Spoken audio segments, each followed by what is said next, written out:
Several weeks ago, my window on my 2006 Honda Pilot driver's side decided to stop working. So I thought this would be a wonderful do-it-yourself experience of getting in and changing the motor and the regulator.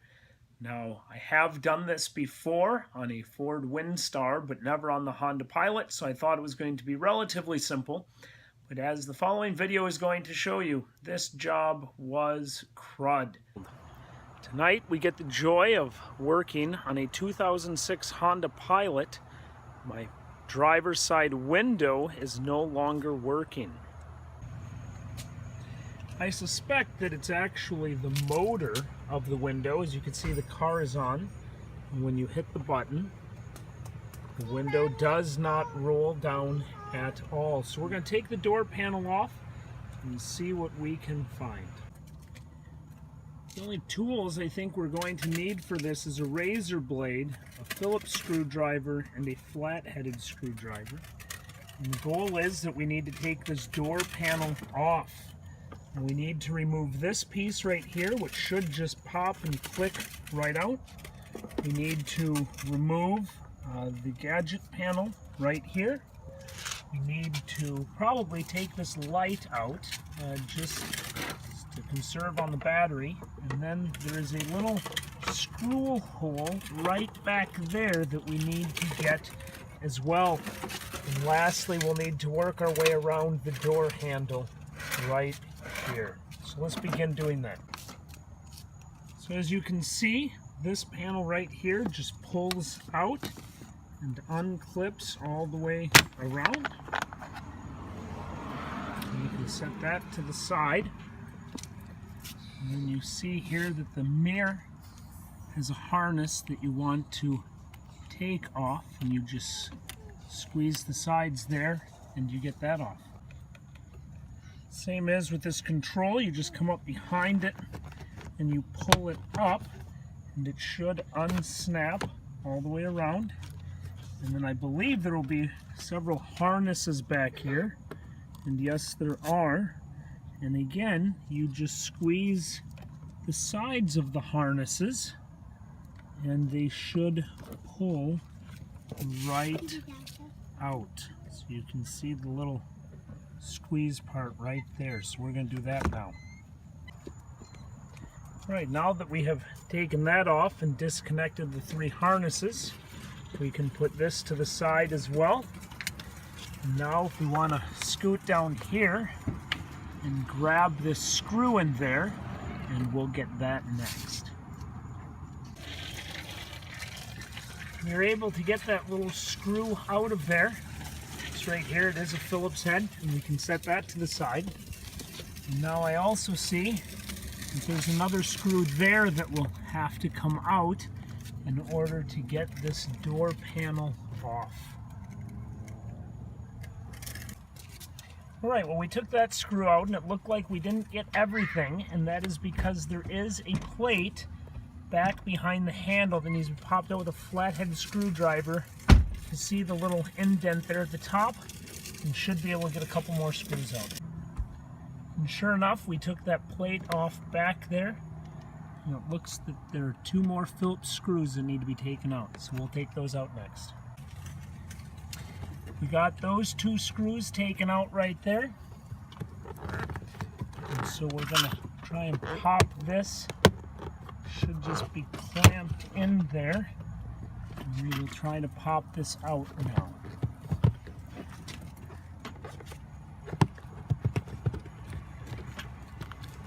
And there are a couple. There's a harness there that'll need to be taken, but also if you can see down in there, that little white clamp, you need to push that bar up. That's the handle there. You need to push that up and out. Probably with a screwdriver would be the easiest way.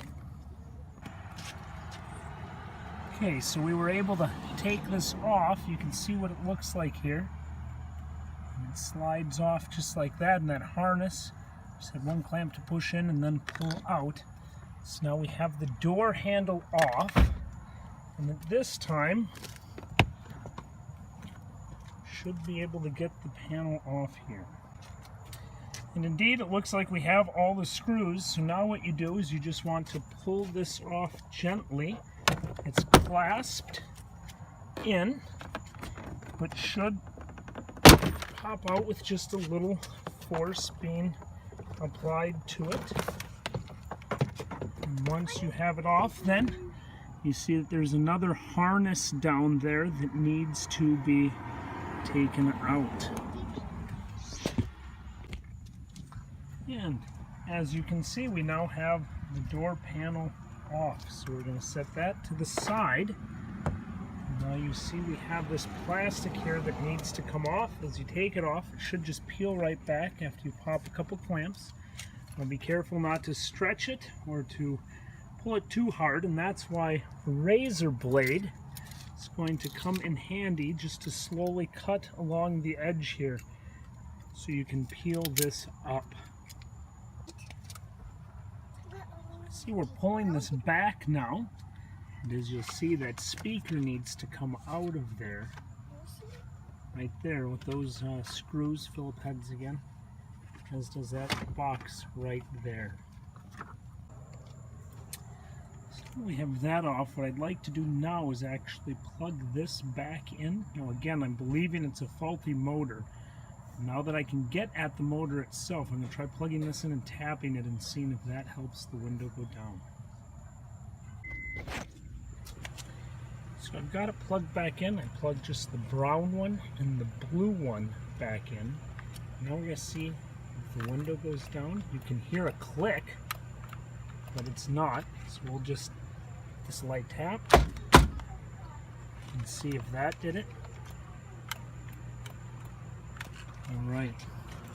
So you can see that right here, if we get back there, you can see it just slightly is where the window motor is. So it looks like the next step is going to be to purchase a new one and then install it in here. In order to get this motor taken off, you're going to need just a socket wrench with a 10mm. It should be good enough, and you just want to undo these bolts here, and they should loosen the motor up. It appears that the motor is connected directly to the regulator, so we're going to have to take some more out here and disconnect this harness right here, which you just push in a little gray button, and it should be able to wiggle it out, and then that green box here is connected to a clip, which you just want to pull off. It's actually on a slide, so you need to push that back, and you can take it through this little hole right there. Now we'll give our motor a pull here. It comes in here and connects right here and here, so you likely need to undo those bolts as well. The last place that's connected are those two screws right there that we'll want to take out. There are more bolts inside of here that need to be taken off so that it can all come. So what we need to do is we need to probably take some painter's tape and tape the window up so that it doesn't fall, so we can get those bolts. This has proven to be a very cruddy job. Turns out that the actuator back here has two bolts that you can't see right now. They're back here behind the door. Because my motor was dead, I couldn't get the window down. So after quite some time, had to work blind, but just grabbed a wrench and went back there and loosened the bolts. And once you get those out, the whole assembly should come out. So here's the motor and actuator right there. We did get it out. Now the window is standing free, so we need to use some painter's tape in order to hold it up. All we have to do is go get a new motor and actuator and put everything back together. After purchasing the new motor and regulator, let me just detail a little bit about what I did, as this job turned out to be a relative nightmare. I installed the new motor and regulator into the window and tested it, only to find out that this new motor and regulator did not work, which led me to suspect that either they gave me a not working motor and regulator, a bad one, or that it was something else. As I tried to tease out the other problems, I came to realize that it was likely either the power unit, that's a little black box about 4 inches by 4 inches down on the driver's side of the car, that had perhaps malfunctioned.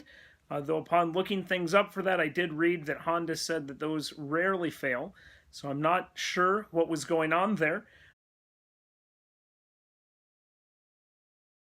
I also went out and bought a circuit tester in order to test all of the harnesses to see that they were getting power, and found some wiring schematics online, and as far as I could tell, everything seemed to be working rightly, so I wasn't sure what was going on. So I had to remove the new motor and regulator. I'd paid $100 for it at a local store, which I probably wouldn't do again. I'd probably go to Amazon and purchase it through them, as it was cheaper. So I took that out because I didn't want to spend the money, and I had to put the old one back in. But because the window was in the up position when I had taken out the motor and the regulator, it was very, very difficult to try and get the window bolted back onto the regulator. With the tiny space and not able to get a socket wrench back there, it was very, very, very difficult. At long last, I was finally able to get the window attached to the regulator, but to my dismay, I couldn't get the regulator attached back onto the door. I don't know if the regulator bends a little bit when it gets in there, but it was simply too long, and I couldn't get it into the proper screw holes.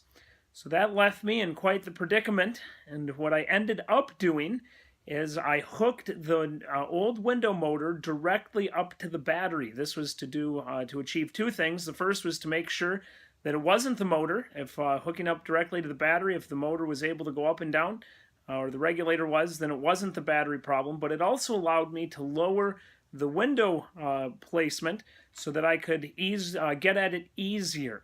So the way that I hooked up to the batteries, I just took a pair of jumper cables and some wire, and I hooked the jumper cables up directly to the battery, hooked the wires onto the ends of the jumper cables, and then looked up online, found some details that told you how you can get your motor to move up and down with the positive, negative polarities there, and I was able to bring the regulator down, showing me that the motor was not the problem. So again, thought it was a little power control unit box, though Honda said that that rarely ever fails.